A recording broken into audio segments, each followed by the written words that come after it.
Welcome to Dark Whispers, where shadows creep through silence and the echoes of the forgotten linger in the dark. Tonight, we step into the hushed halls of a sanctuary, a place meant for prayer, for peace, for light. But on one October night in 1974, it became a scene of unspeakable terror, a locked church, a young newlywed seeking solace, and a discovery that would haunt Stanford University for more than 4 decades. This is the chilling case of Midnight in the Sanctuary, the murder of Arliss Perry. Disclaimer: this story includes sexual violence and graphic crime scene staging. It was late on a warm Saturday night, October 12, 1974, on the campus of Stanford University in California. The sandstone buildings glowed faintly under the campus lights. The pathways were quiet, and the only sounds were the rustle of palm trees in the evening breeze. 19-year-old Arliss Perry had just moved to California with her husband Bruce. They were newly married, still settling into their new life together.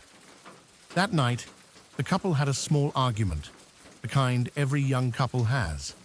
It was over something trivial, something as ordinary as the air pressure in a car tire.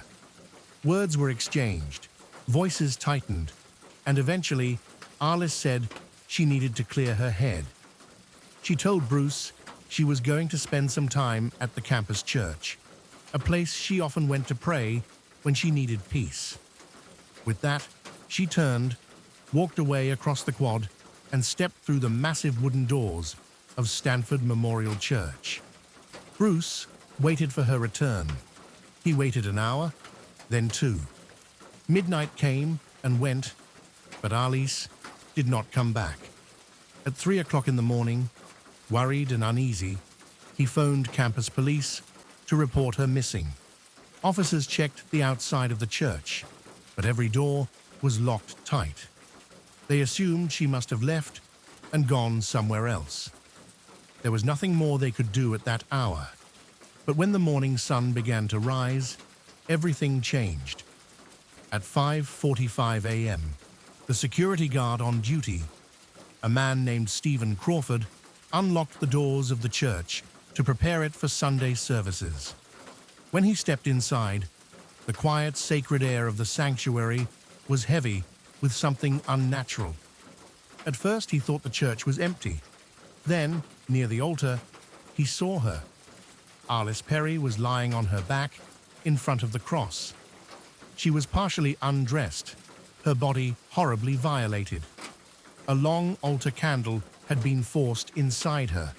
Another candle was laid across her chest, almost like a twisted ritual. Her skull bore the wound of an ice pick, the fatal blow delivered to the back of her head. What had been a house of worship just hours before was now the scene of a horrifying murder. Police swarmed the church. They quickly discovered that the building showed no sign of forced entry from the outside. Yet one door, by morning, had been forced open from the inside, as if someone had been locked in and smashed their way out. It raised a disturbing question. Had the killer been inside the church all along, when the doors were locked? Or had he entered with keys, hidden, and waited? Detectives collected what evidence they could. There were fingerprints on candles, biological samples, footprints on the floor. They interviewed Bruce, who was devastated and confused. He had been at home all night and had even called the police to report his wife missing. He was quickly cleared. Other suspects were questioned and released. And then came the rumors. Because of the way Arliss's body was posed, whispers spread that this was no ordinary killing. People spoke of satanic rituals, of cult sacrifices, of secret groups who might have chosen the young woman at random for a symbolic murder.